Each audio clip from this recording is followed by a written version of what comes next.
Okay, I will start the presentation and I'll go through the agenda together with you. And that probably leaves a little bit of time for everyone to join after we talked and presented ourselves. So first off, let me present the content that we're going to talk about today.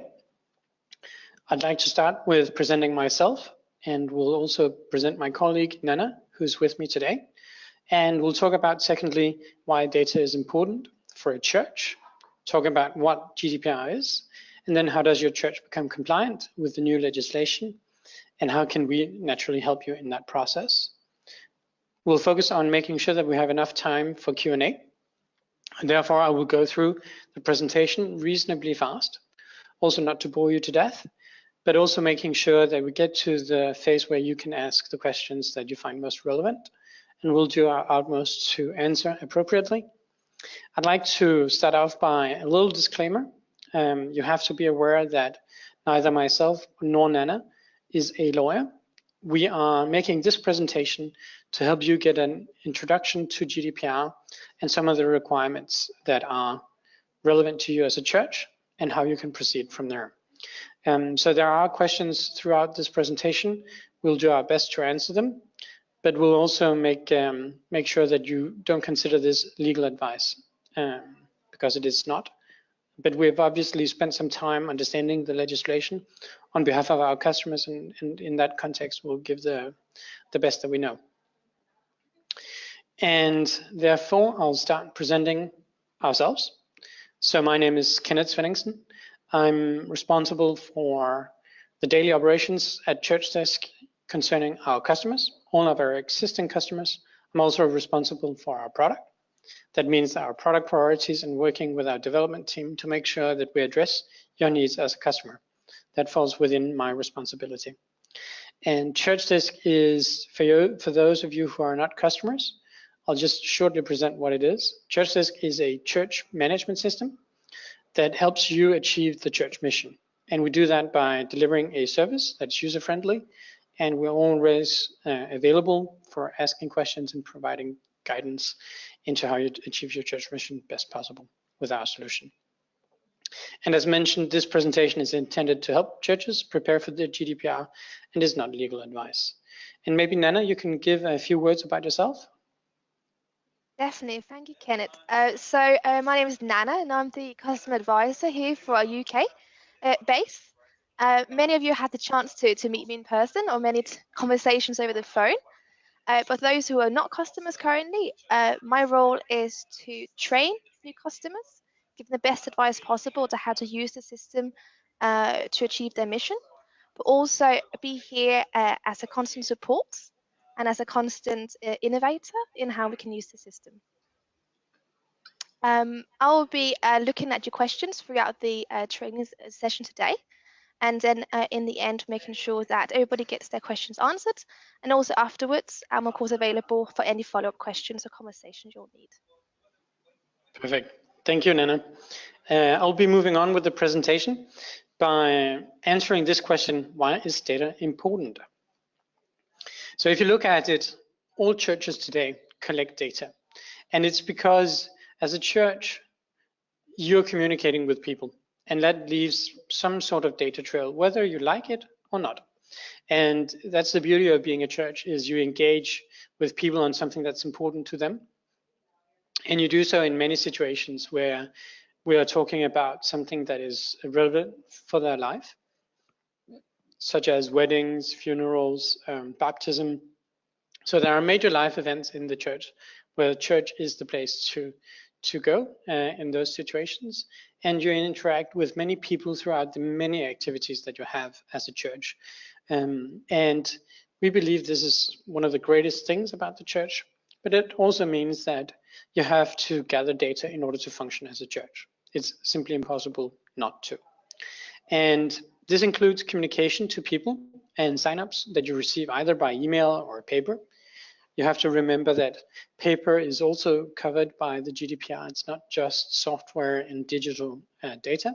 It's all kinds of personal data. And you receive contact details related to pastoral services and visits, and you may keep track of them on paper or in Excel. And you essentially get also potentially even sensitive data or special category data into the church diary, or even emails that are unencrypted. So essentially you are gathering data today and processing the data either consciously or unconsciously.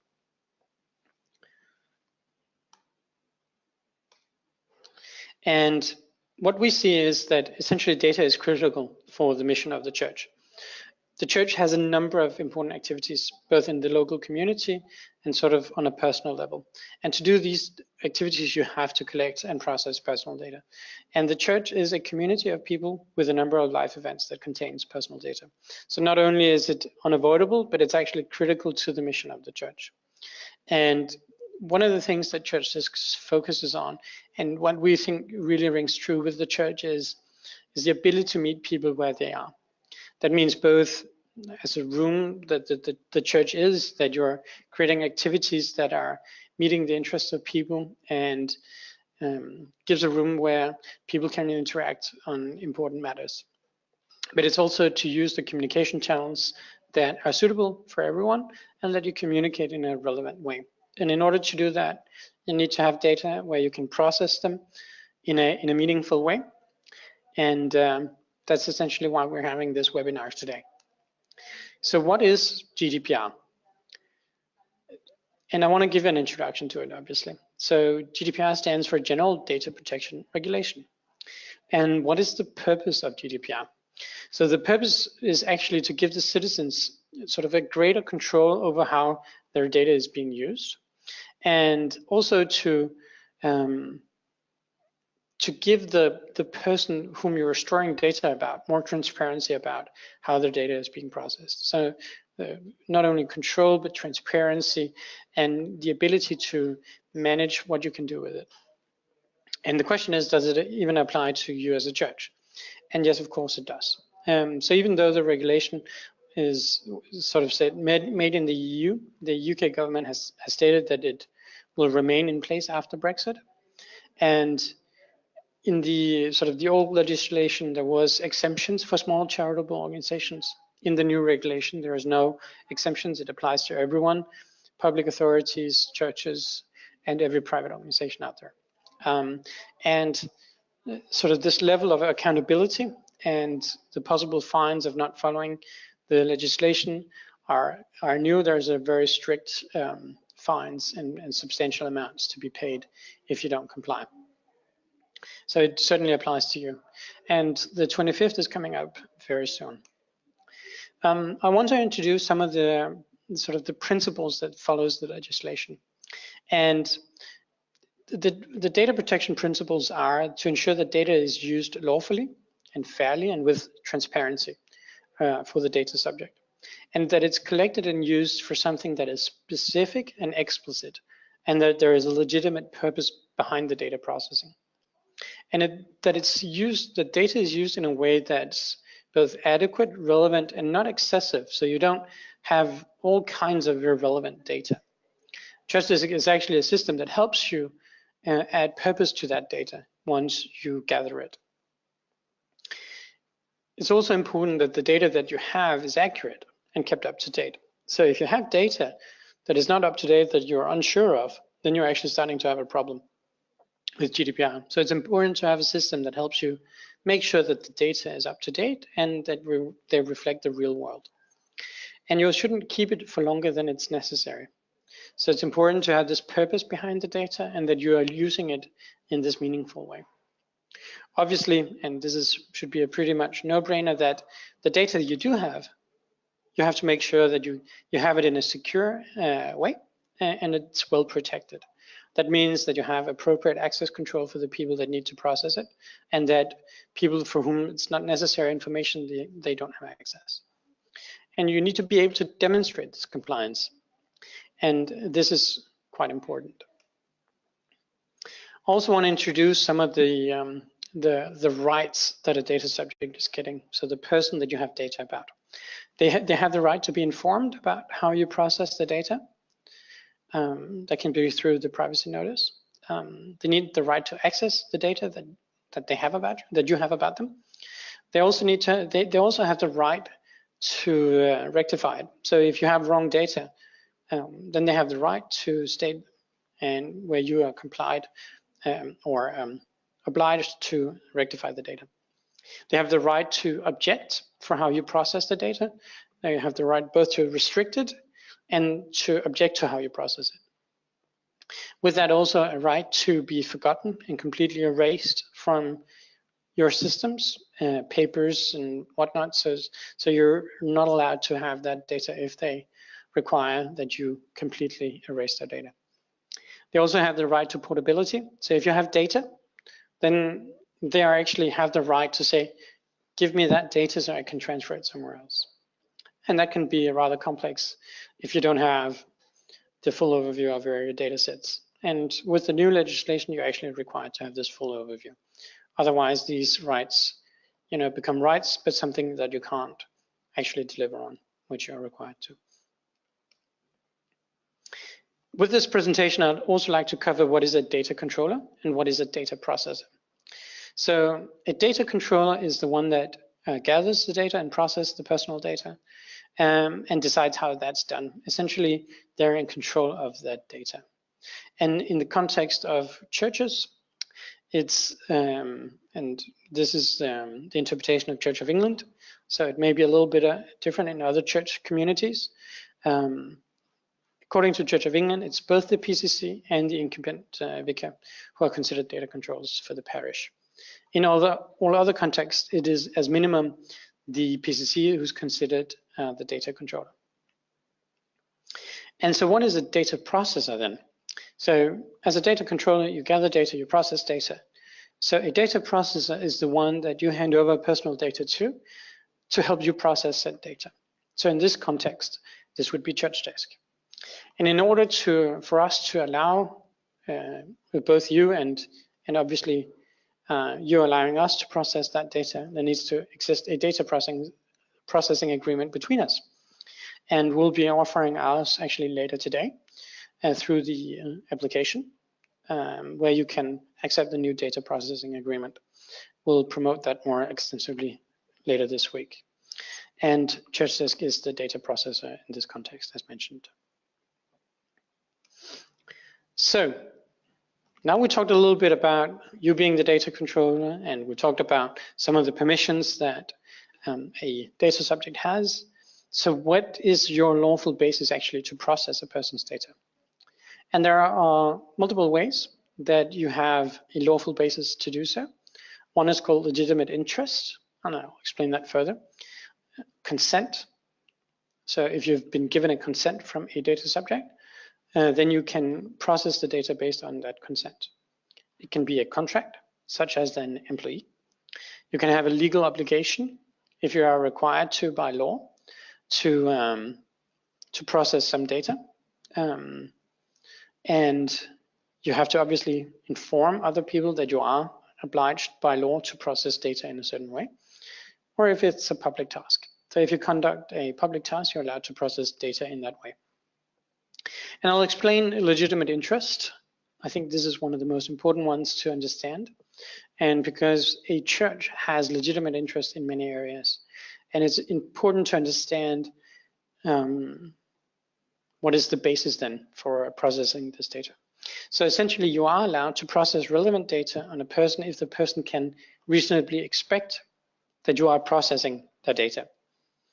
And if that processing applies to the relationship between the church and that person, you have to state through your privacy notice that you are processing people's data based on legitimate interest. You have to explain what the legitimate interest is, and you have to explain what you are processing it for. But it also means that there are numerous cases where you don't have to have a consent in order to process it. You have to bear in mind, though, there is a limitation to what you can do in terms of processing it, because it has to fit the relationship and the expectations of that person.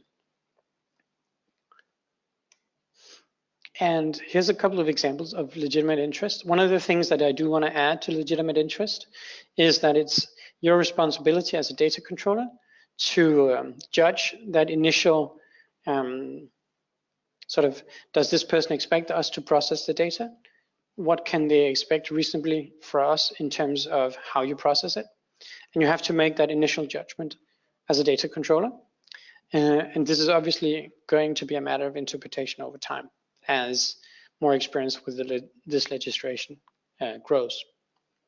But there are a couple of examples where I think it makes sense to consider legitimate interest, and bear in mind there are still limitations as to what you can do with that data. So, for example, volunteers, you have a legitimate interest to process relevant data for that relationship. So, for instance, contact details, if you're working with a group of volunteers. But something like social security number or other types of data that is not directly relevant for the relationship that you have, you're not allowed to process or store in any way, and because the relationship is not of that nature. The same goes for electoral roll. You're allowed to register the electoral roll, but there are limitations to what you can do with that data. But you don't need consent further, just to get that understanding. And if you have someone who signs up for an event, that could be a message church as an example, you are naturally allowed to register that if they provide you the details. And obviously you're also allowed to communicate with the attendees around the specific event. Some would interpret that you are allowed to communicate further with the attendees based on if it fits that relationship. So for instance, if a message church comes up again, then you would be allowed to communicate with them concerning an identical activity. So a word of caution, that is up to interpretation, but we generally see that that this is a very likely interpretation, and we see that across the board. So why should you get a consent from a person if there's so many legitimate reasons that you can process data without having a specific consent? Well, even though it's not always necessary, it is recommendable. And there are many cases where it is required. So there are a lot of advantages of getting a consent. By getting the consent, you have a more explicit description of what the nature is between you and the data subject. And because it outlines what you can do, you can also expand the relationship. So if you only have a relationship around a message church activity and you get a consent beyond that, then you are around communication, for instance. Then you are allowed to expand the relationship and communicating by on activities that are not directly similar, but that may be relevant for them. So the consent should also include what you're allowed to communicate, including what relevant data you can process, so that you make sure that you can process what you need to process, and that would be legitimate and would make sense. Finally, a consent also serves as simple documentation, much similar to a written agreement between a person versus a verbal agreement. So it's very nice to have that documentation in place. And ChurchDesk actually has some functionality for handling consents and registering how you received it automatically, for instance, on a form, or if you log it in manually in the system, it gets a timestamp and it gets noted which user noted down the consent at what date. More about that later. So what is the responsibility of the church? So a parish don't need a data protection officer. Instead, we do sort of recommend assigning sort of a representative or sort of a project manager of making sure that the church becomes compliant with the law. Our experience in many cases is that even on other topics, that if there's no one who takes the ownership of a task, you might risk that it doesn't get appropriately done. So we recommend that the PCC appoints a person to be responsible for making sure that the church adheres to the legislation. This is our recommendation. It's not necessarily given by law that you have to appoint someone. We just want to make sure that you actually execute on this appropriately, so you have a chance to be fully compliant. That can be both a member of the PCC or an employee of the church, or even another volunteer. So a part of the new legislation is that you need to be able to document how you process data. And that you are compliant with the legislation. So in case the ICO makes the Information Commissioner's office is making a reaches out to you and say, we would like to see the documentation, then you are obliged to provide such documentation. And the GDPR contains specific requirements for what your documentation needs to entail. So for how you process the data, and it needs to be available upon request. Records must be up to date and reflect your actual data processing in the church. That's also why neither the ICO or Church of England is capable of providing sort of a ready set template for this, because it's something that you have to consider how you process data in the individual church. You only need to document processing activities that are not occasional, could result in risk to the rights and freedoms of individuals, involve processing of special category data, like religious belief. So as a church, there's obviously data that you need to document, and how you do that. So how do you create this required documentation? So is there a format requirement? Yes, there is. It needs to be written and it needs to be electronically available upon request. The content is, you have to outline the business function, the purpose of the processing, and name and contact details of data controller. So could be a representative of the PCC or the PCC official contact details. Categories of individuals and personal data. Also, if you make transfers to third countries, sort of outside of the EU, general description of the technical and organizational security measures that you've taken in order to make sure that the data is protected appropriately. You have to provide a list of data processes. This would include ChurchDesk, obviously, but also for how long you retain data. So if you retain data for, say, 24 months, then you have to outline that you retain it for 24 months. And we've also provided a template or a link to a sort of template for data controllers on what it needs to contain. Rather, it doesn't contain sort of the specifics, and that's what I mentioned before, but it contains sort of the things that you have to address and explain. And we'll share this presentation with you afterwards. You may already have seen it. It's available for download already. So you also have an information requirement. So you have to inform data subjects on how you process data. And much similar to the documentation that you have to provide to the ICO if requested, is some of the same information that has to go into the privacy notice. It may be sort of less specific, but you need to identify yourself as the data controller. You need to identify the data processes. You have to describe what kind of data you process and why you do it, and what is the basis for your processing, including legitimate interest of the data controller, the categories of the data you store and process, such as special category data, such as religious belief. You have to describe the data you generally process and any transfer outside of the EU, the retention policy, and you also have to inform the data subjects that any consent that they have given can be withdrawn at any time. So essentially informing them the rights that they do have and how they can exercise that right. So for instance, how do they require you to delete data? You have to detail that. And there are some templates for privacy notice. It's not something that ChurchDesk has made. We found someone who's made templates from the church world. We can see Parish Resources have provided a template.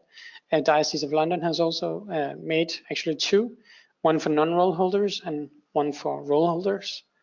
You may join them into one with separate chapters. It's important that you read those to be inspired on how you make your own. I would advise against just copy pasting. That is not advisable because it has to be specific to your church. However, it's really good to go through it and be able to make sure that you address the same questions. I'll share this presentation afterwards, as mentioned. We'd also like to inform you that we have functionality to make sure that the privacy notice that you create is easily shared with the people that you gather data on. So for instance, if people sign up for an event using a ChurchDesk form, we'll make sure the link to your privacy notice is provided already on the form to make sure that people have been appropriately informed. And we'll do that automatically once you provide the link to privacy notice in our settings.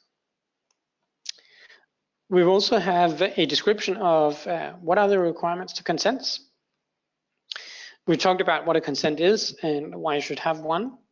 The consent gives the basis for processing the data and reaching out to a person, and essentially you describe what the consent contains, because you as the data controller have to figure out what consent you would like to have. But essentially a consent is an agreement that the data controller is allowed to process data based on the contents of the consent. The consent has to be clearly defined and easy to understand. So a layman person of sort of normal IQ needs to be fully able to fully understand what it means and what it covers and what it does not cover. The consent needs, the person who signs the consent needs to be informed of their right to withdraw the consent. The consent has to be opt-in. You don't have, the person has to make a conscious decision to say that they're giving you this consent. Consents, and this is a matter of interpretation. So this is something that you should sort of, as a point of departure, it seems that consents that you already have and which are legal today most likely don't need to be refreshed. This is a matter of interpretation. We can see that some interpretation definitely follows this the sentence here. So there's no evidence of the contrary at this point. But be aware that it is a matter of interpretation. You have to record how and when you receive the consent. Only children aged 13 or above are able to provide their own consent. And this is not something to be messed with, so to say. Please make sure that you don't have any consents that are below the age of 13.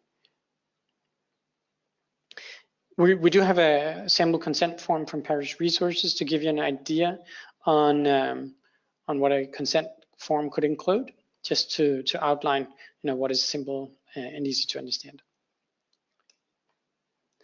And generally, we recommend to seek consent for a minimum of 2 things. You can either do that in one consent or in 2 separate consents, depending on what you prefer. Just make sure that they're specific.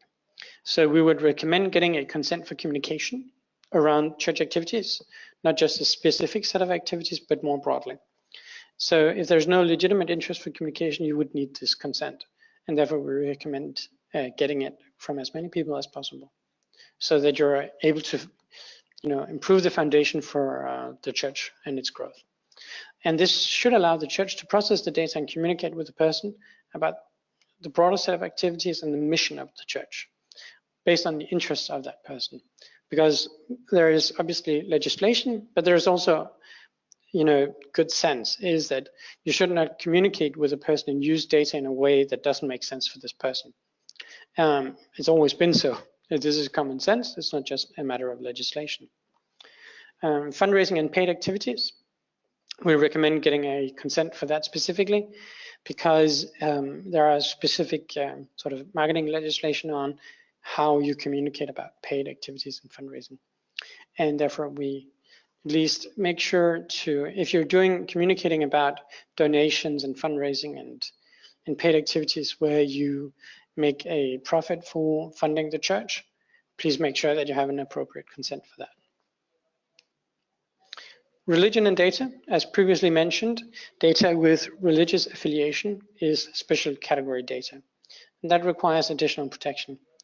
ChurchDesk as a system provides that additional protection. If personal data can be related to religious belief or church membership, then said data is also at risk for being considered special category data, even though it doesn't explicitly say that a person has a certain religious belief. And this includes personal data in relation to, say, a baptism. And we recommend that special category data, like baptism and weddings, is not handled over email because it's not encrypted.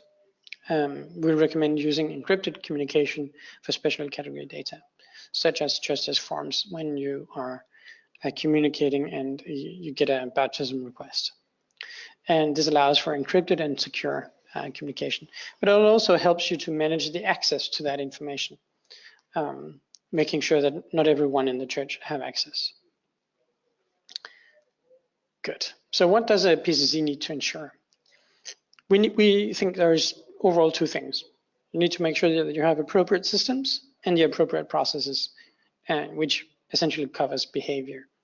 So use only systems for personal data that comply with the GDPR and where you have an appropriate data processing agreement with all of the suppliers. And use a system to make it easy to ensure that the right of a person can actually be done. Make sure that, because this is important, it's not just a right that a person has, it's something that they can fully expect you to be able to provide.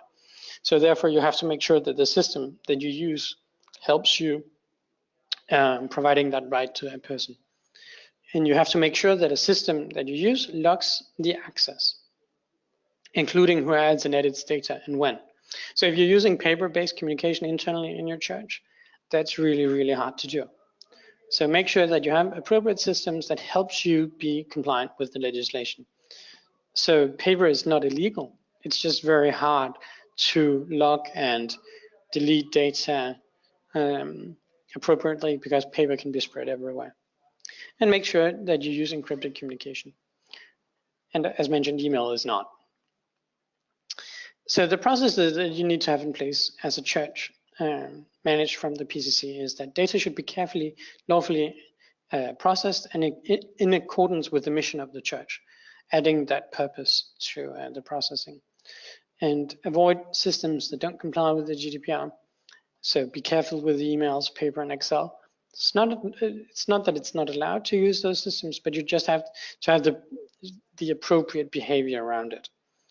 And you need to manage access for employees and volunteers and only provide the access that's relevant to their work and the role that they have within your church.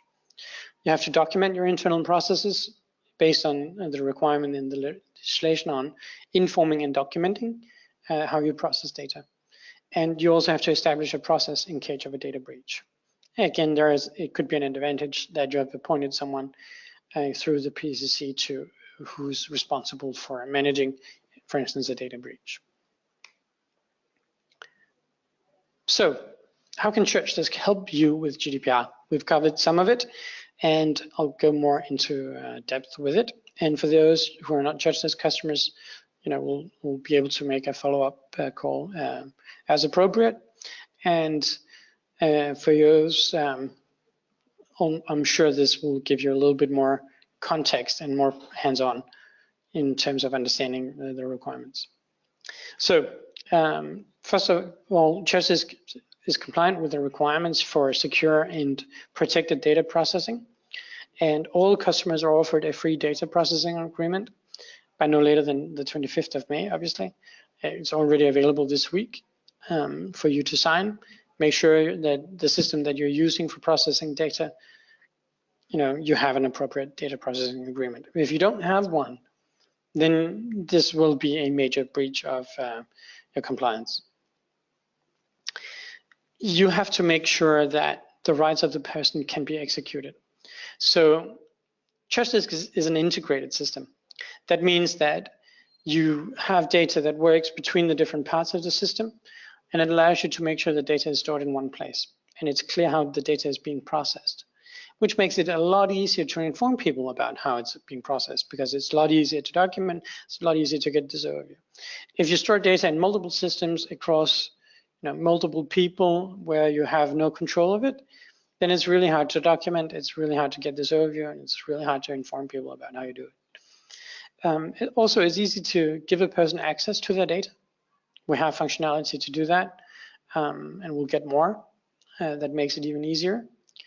Already it's easy to rectify the data in ChurchDesk people and on user level. Users can do it by themselves, and contacts have to reach out to you directly for you to change the data. But it's very easy for you to do.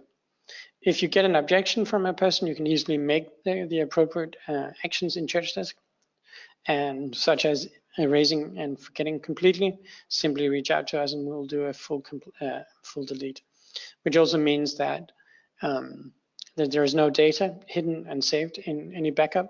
So once you've requested a full erasure, there is no way to restore. That person is completely and utterly forgotten. ChurchDesk support also can help you give access to a data in a portable format.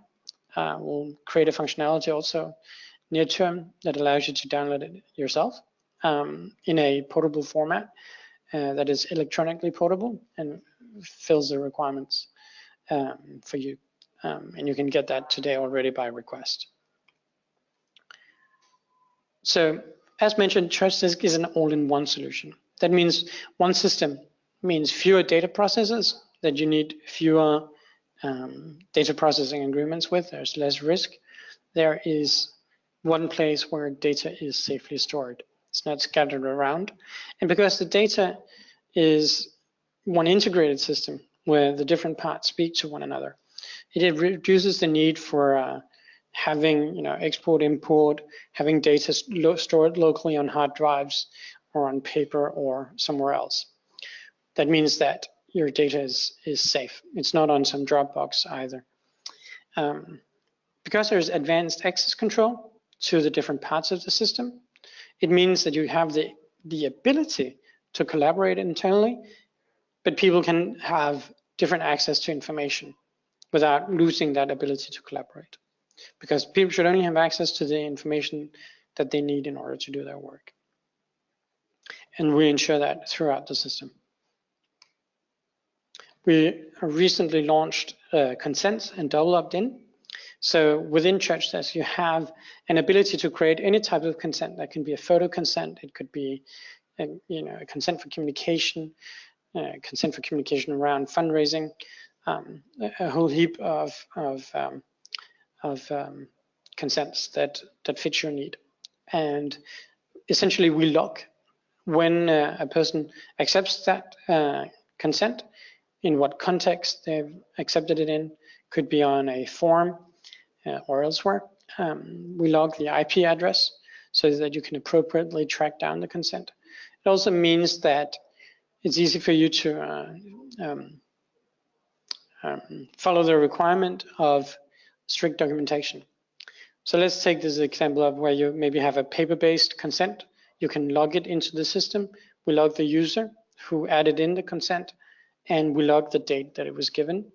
You may or may not choose to store the paper-based version of the consent,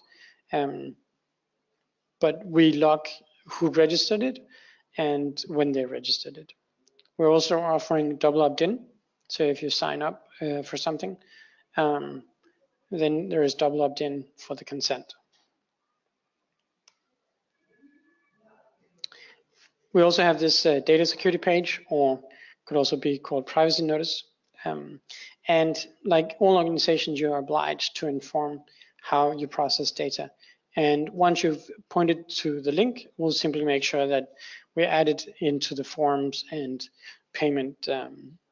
When you're making a payment through ChurchDesk, you'll be appropriately informed about the privacy notice. So that's super good. Makes it super easy for you to be compliant. So we also have a sort of a practical example of how ChurchDesk helps you. So as a church, you should be able to store relevant data, process relevant data, and use it in a legitimate and relevant way. That means if people have certain interests, you can communicate around those interests instead of sending them a general information that's not relevant to them.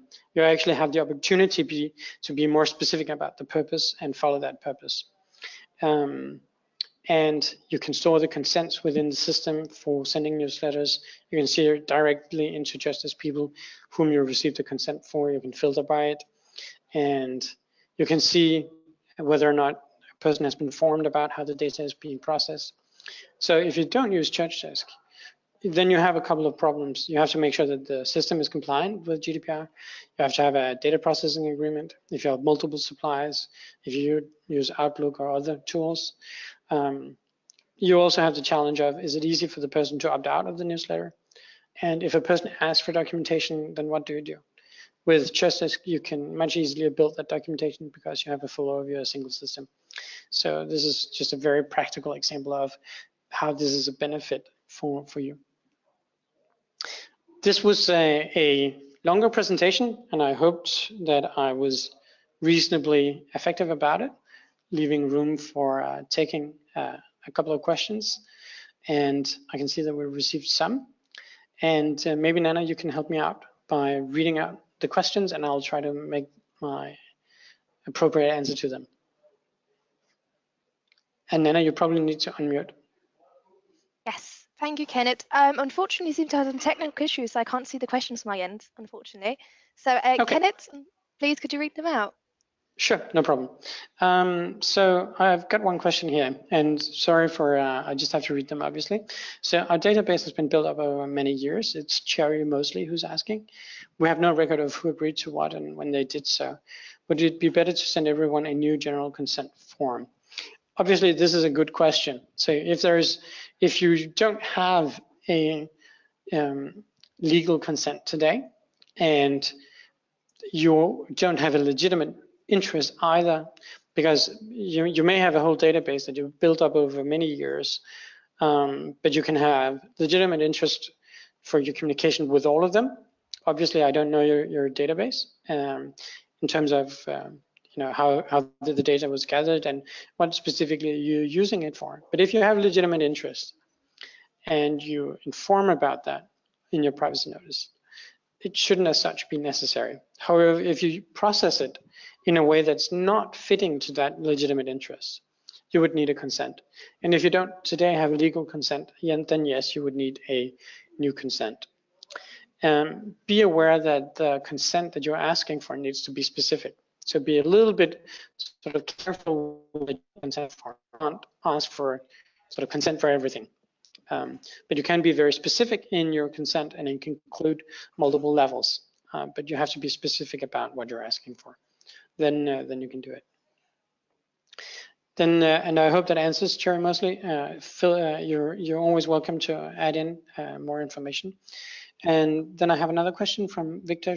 Victor, I'm not sure about the last name, how to pronounce that, so I'll keep refraining from doing so. I'm wondering if churches can help. I'm not a church. I represent a mission agency registered with the Charity Commission. So obviously that is a good question, and I would encourage you to speak with one of my colleagues about how ChurchDesk might fit into the mission agency. I'll have one of my colleagues following up with you more specifically about what your needs are. I think that's would be sort of the way to go about it, and I'm fairly confident that we would be able to help you. Am I right? You mentioned the need to use encrypted communication when using data regarding baptism, wedding, and funeral. This does not include email. What forms of encrypted comms do you mean? So email is not encrypted, and we recommend when you're dealing with special category data, there's a little bit of an interpretation of when you are situation, but when you can say a religious belief, then you're certainly special category data. So what ChurchDesk offers here is, so for instance, if a person has a wedding request or a baptism or a confirmation, which is less frequent in the UK, then we use and recommend using ChurchDesk forms for handling the requests. And then when you're doing email communication with people, then leave out sort of too much detail about so too much personal data within that context. That's exactly sort of how I would do it. But there are limitations, and that makes it hard because email is probably a very used form of communication, but that's also why I'm making aware that it's actually not encrypted and can give issues with special category data. And then if I might add something to that. Yep. Yes, please. One of the other benefits as well for ChurchDesk form is the fact that you can allocate different visibilities within those forms. Indeed. So you can have the forms for different purposes, and they can then allocate sensitivity to certain answers, restricting it for the viewability of certain people. For instance, as a clergy, I need access to highly sensitive information within a baptism form, let's say a funeral form. But as a funeral director or someone who's a bell ringer, I only need access to certain information about, when the service is taking place, who's available, what is my roles or communication with the rest of my team. So you can keep sensitive information such as the date of birth of the child and so on secret, while making other people in your church viewable what they need to know. Exactly. So I've got a question here from Holly Byatt. What happens with the data and consent if the church stops using ChurchDesk? So essentially, all data will be deleted. Essentially, everything will be erased also from our backups. If the question is, Holly, if if you can transfer the data and the consent log, so to say, you can export it and you can require to get that exported. And you do so by contacting support at ChurchDesk. Obviously, we always hope that our customers remain with ChurchDesk, but you can rest assured that the data is treated appropriately. I think that is actually also covered in our data processing agreement. Then does sending messages, emails using ChurchDesk mean the data is encrypted? No, it does not, because any email, and regardless of the email system, if it's an email, then it is in itself not encrypted. That means if essentially when transferring email, then if someone is sort of listening in on the cable, so to say, then they're able to extract the content of that email, and that's regardless of whether you used Outlook or other regular email systems.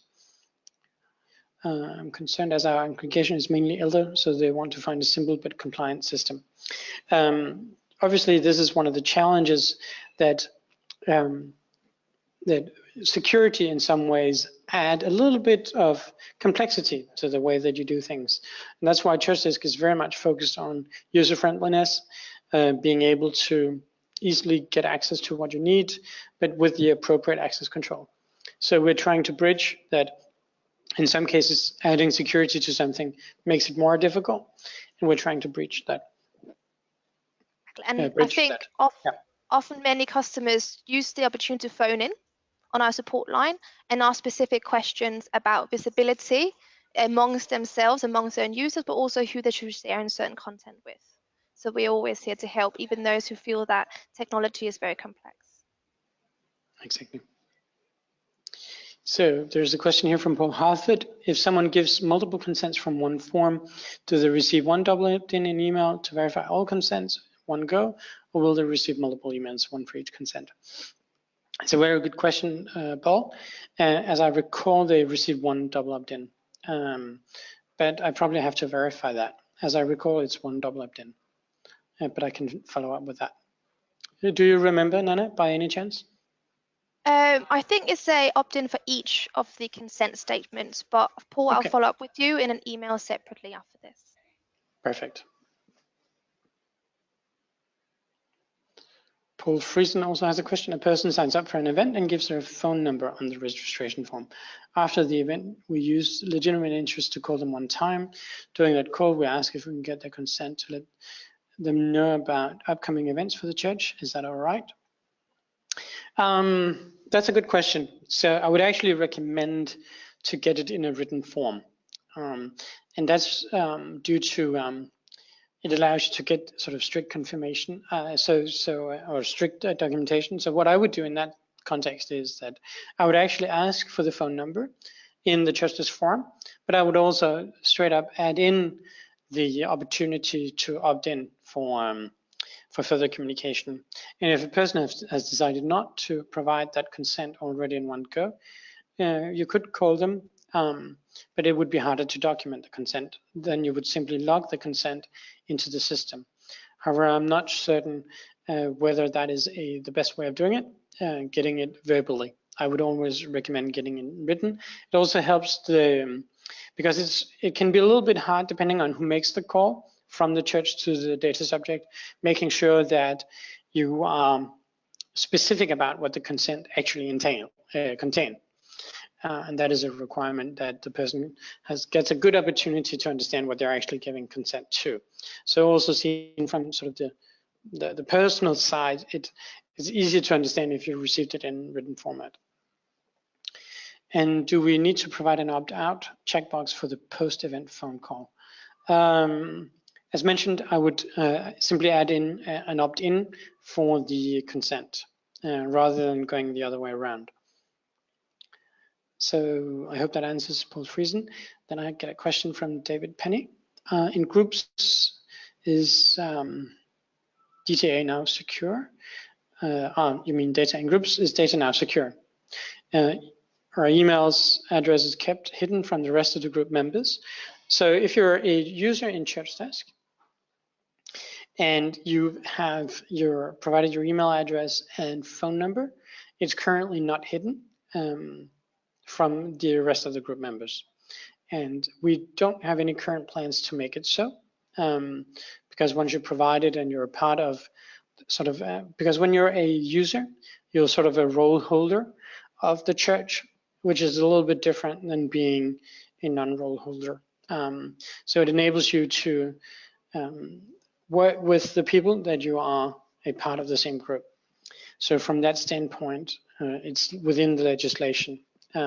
If people do not want to share their email addresses, they can't be a part of the ChurchDesk system because it relies on email.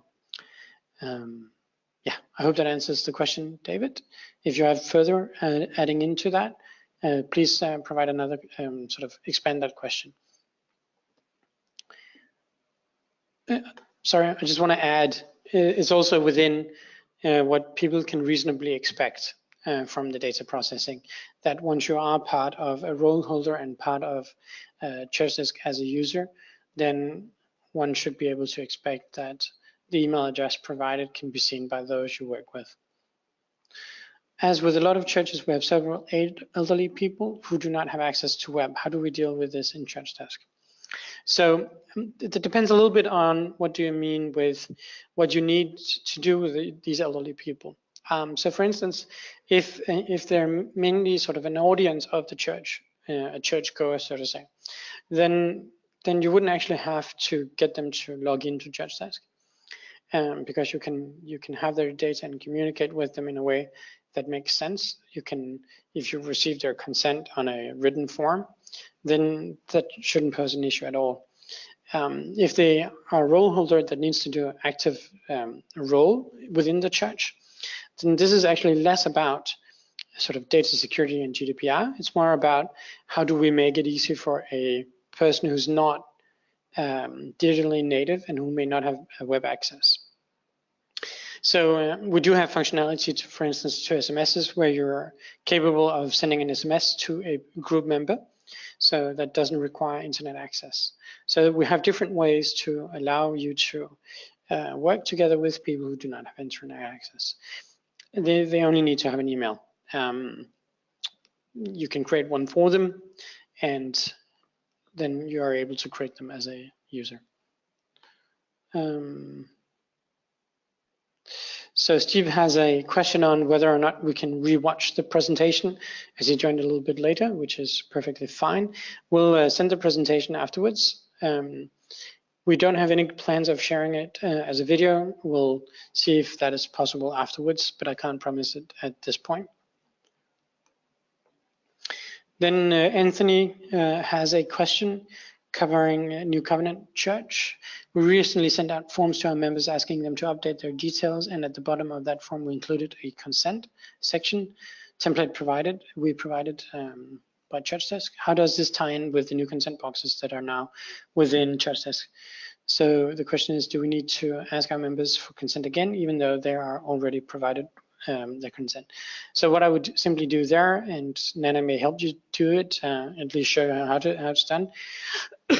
So what I would do is the consent that you've created in a custom field and specified in a custom field, I would create that as a consent in the new functionality.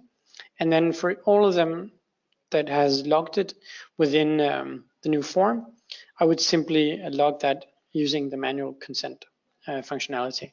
So I would do as Anthony, I would log that you have received this consent consistent with the one you've asked for, rather than asking for the consent again. That means that you have both the custom fields stating the context where you received the consent from, and secondly, you will be able to use it as a filter, just like intended for the consent. Then Carolyn has a question. Caroline, I work in a ministry team. If a funeral director sends funeral details to a colleague, can that colleague email the details of the funeral to me? I would advise heavily against using email for this type of information.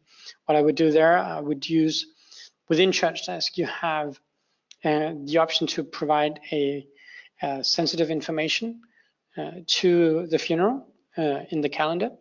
And then I would give access to the group of people who needs access to that calendar event where the sensitive information is locked. And that way you totally avoid sending the emails back and forth with sensitive data. Then Paul has a question. A person has been receiving our email newsletter for 10 years. There has always been a way to unsubscribe in the email. However, we don't have the record of their consent. We will be sending them a consent refresh email. But if they don't respond, do we need to remove them from the email newsletter? That is a good question. I can't provide a specific legal advice to that. But if you are sending them a consent refresh email, I would personally say that you would require that refresh to happen. If you believe that you can document that you have a current consent that is compliant with the current law, then most likely, not certainly, but most likely, it would be interpreted as a legal consent also after the 25th. But that's not entirely certain. And also, can it correct me if I'm wrong here? Yeah. Is this person receiving a newsletter for up to 10 years, and this is a Church of England church? It's quite likely this person's also on an electoral roll. And if someone is on your electoral roll, is there then a legal consent to communicate with them about services at the church? Because you have an establishment connection with them? So Nana has a point in relation to that depends on the relationship with that person. So if it's a person who is has a specific type of relation where it's covered by the legitimate interest, then that would suffice. So if there is appropriate legitimate interest for the communication, that is another lawful basis that you can use for the communication. So essentially, all you need to make sure is that you have lawful basis for how you process, and that can be, legitimate interest. It can be consent. It can be contracts, as mentioned earlier in the presentation. So it is an answer that is a little bit depends, but I hope that I've covered it within the limitations that I have without being a lawyer. So Terry has a question on privacy notice templates. In this presentation, we linked to a couple that was made by Parish Resources respectively and Diocese of London, which I would encourage you to read and use as an inspiration for making your own. We'll share the presentation afterwards. So I recently used email to agree and coordinate funeral service booklets, very specific to family. Is that okay? Obviously not encrypted. So obviously you are allowed to have communication with people over emails. However, make sure that you don't include personal data that is special category data because it's not encrypted. And the context in itself, such as a funeral, may in some cases be considered a special category, but not necessarily so. In the instance of a funeral, I would suggest that you create a form on ChurchDesk. You can use as an internal form if you wish to fill it out while in communication with the person on the phone or as a sit in your office. Or you can, of course, send it to them if you're happy for that to be it. Then they can fill out all the sensitive information, relevant information into a form. And of course, arranging when you're going to meet up, all the details of the funeral itself, which are non-sensitive in nature, you can communicate that through email. Good response, Nana.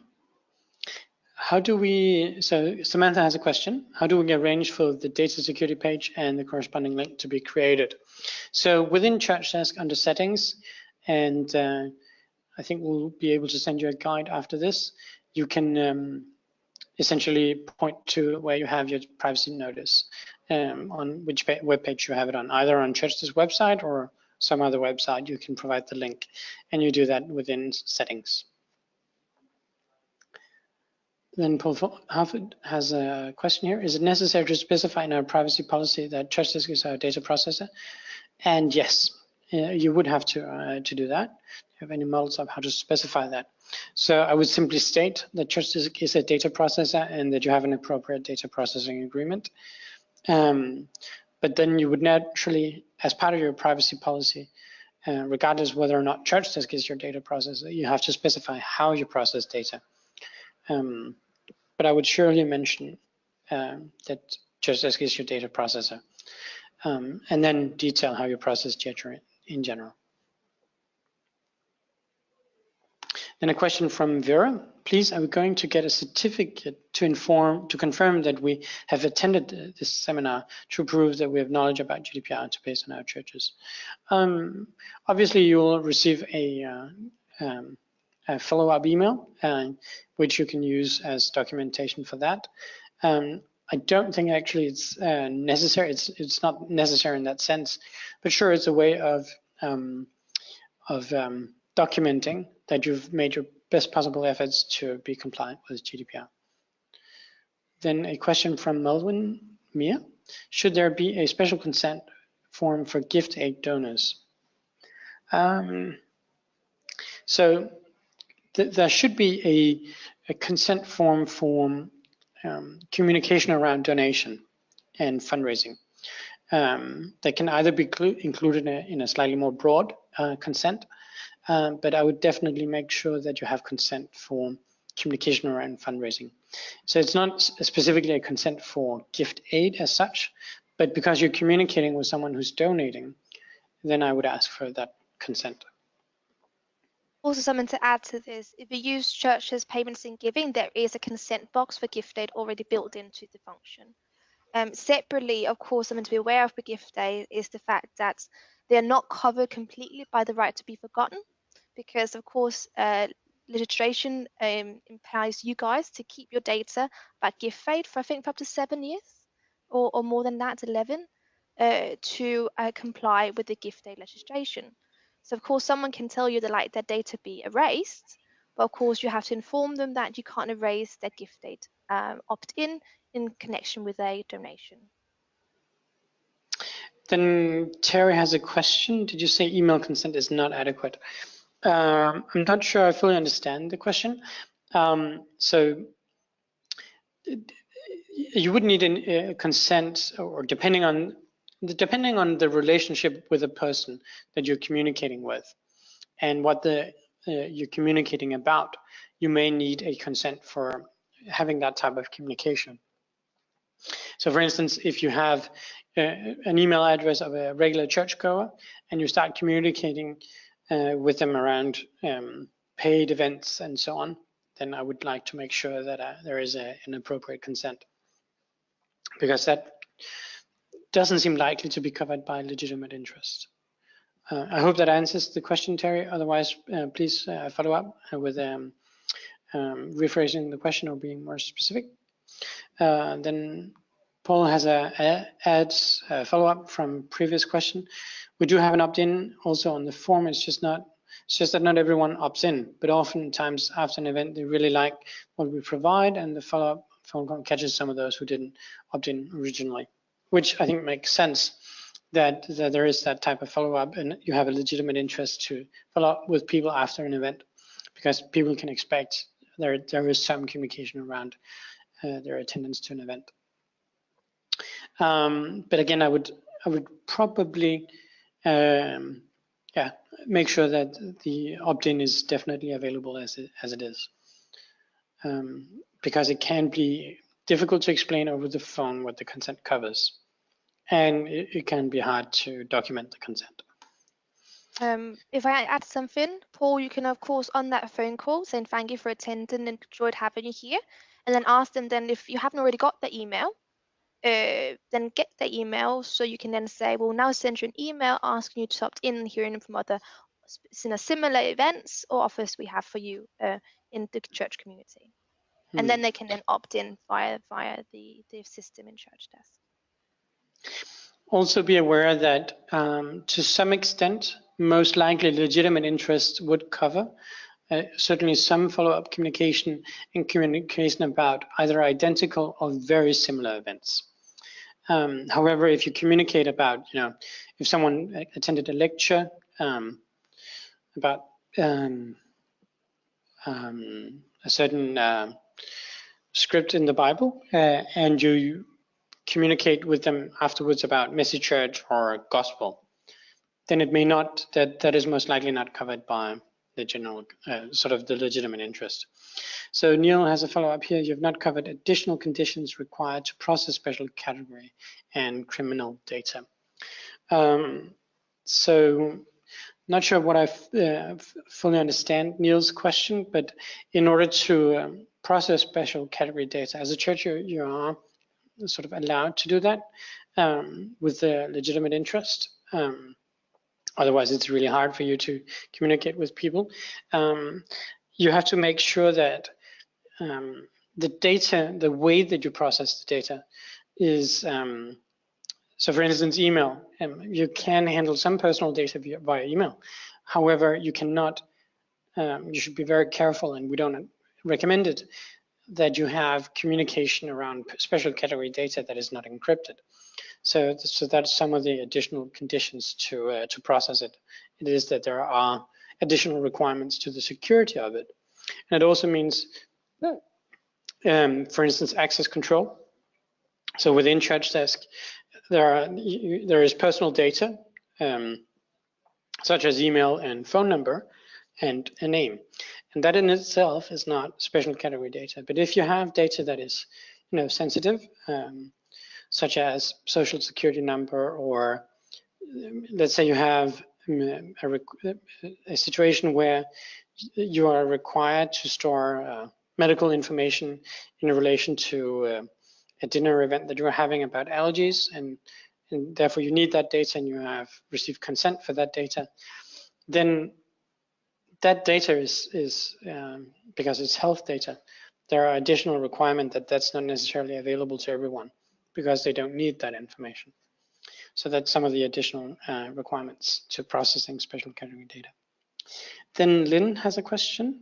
Our church send out letters confirming dates for weddings, baptisms after booking in person.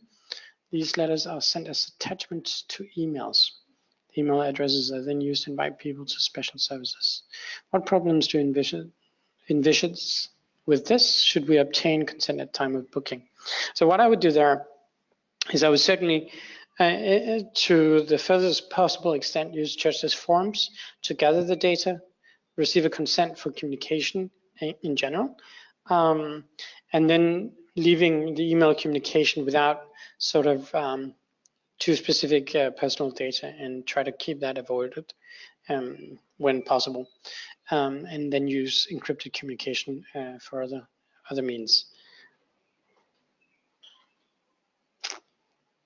Yeah, I hope that covers the question, Lynn. Otherwise, please follow up.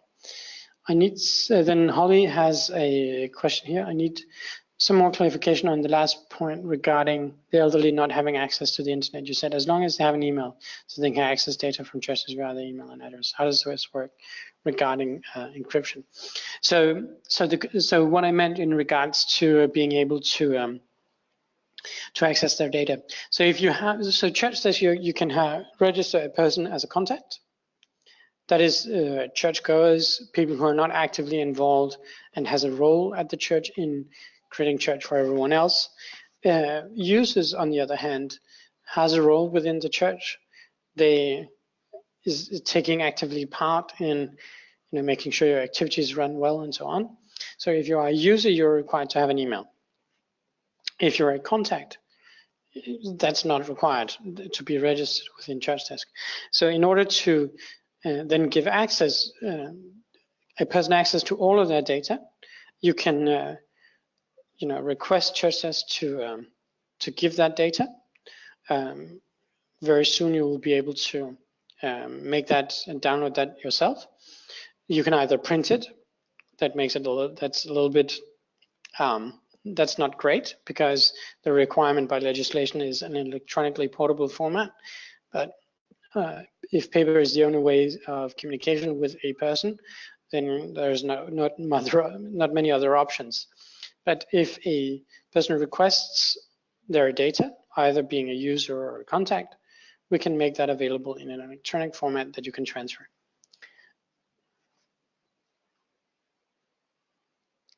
Then Vera has another question. Does it mean that ChurchDesk forms are encrypted?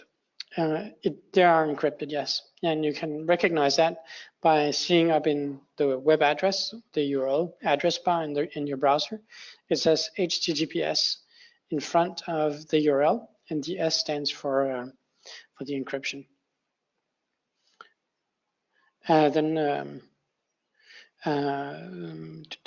Paul Trathan has a question. Can we send a consent form, opt-in form, via email as opposed to through ChurchDesk? So I'm not sure what's fully meant with this question. So for instance, if you want to refresh consent, if you don't have a legal consent at this point, you can send a person an email with a link, for instance, to a ChurchDesk form where they can opt in to the consents. That's how I would do it, because it's the easiest way of managing that consent, using ChurchDesk forms and getting that consent that way. But otherwise, you can get consent in many forms. I always recommend it being written. It just makes it easier for documentation and making sure that everyone has understood what they're consenting to. Exactly. So because, can I just elaborate on it? Yeah. ChurchDesk forms are link-based. That means that link, you can put that into an email, or you can post that link on social media. When they click on that link, they then go to an encrypted page where the form is then available to them and fill that in. So yes, you can do it. So then Terry has a follow-up from his original question. So I'll just go back to the original question and take the follow-up as well. So it's a follow-up to this question. Did you say email consent is not adequate? Then he has a follow-up, which I'll just read out loud. In case I, for instance, ask for permission to forward someone contact details to someone else or to another organization. So if you do, you would need consent to forward it to someone outside of your organization if it's not already covered in and described in your privacy notice that that's how you process the data. Essentially, so if you deviate from how you've informed people of how you process that data, then you have to inform them again that you're now processing it in a different way. So you need to update your privacy notice to make sure that people can see that you've changed the way that you process someone's data. And if you specifically need to transfer a specific contact details to someone else, I would email them and ask for their permission to do so. Because the point of departure is that it's people's data that they're kind enough for letting you process. So Neil has a follow-up to his earlier statement on additional requirements. ICO states you need additional conditions plus lawful basis. So for the so when you are allowed to process special category data. So as a church, handling baptism and for instance, confirmation, there's no way around for you to process special category data. So obviously you need the lawful basis for doing it. And that can be both multiple.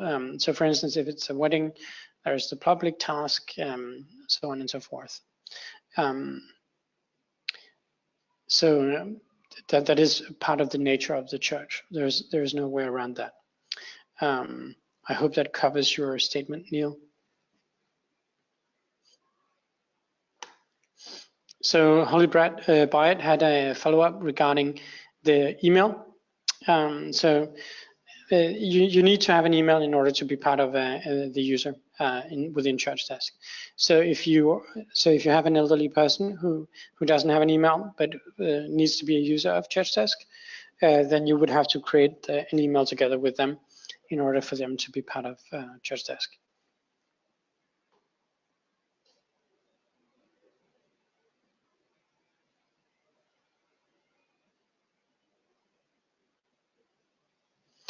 Neil follows up with a link to the ICO. The final section of this page states the need for lawful basis and an additional condition for special category data and criminal data processing. So if you need further advice on this, I would encourage you to reach out to the diocese who may help you further on answering this specifically. As mentioned earlier, we are mainly making this presentation to help churches prepare for the GDPR. There are some interpretations and how the church works where it may certainly make sense to reach out to a diocese and ask specifically for legal advice. I can see the Diocese of London has been quite good at that. We're also linking to some of their material. Parish resources have also been quite good. There's good information there. If you don't find this sort of fully covering your needs and questions, I would definitely recommend reaching out to your own diocese for follow-up. Then Nina has a question. To announce baptisms, funeral, and weddings in our monthly magazine, do we need consent to publish this information? I would actually say yes.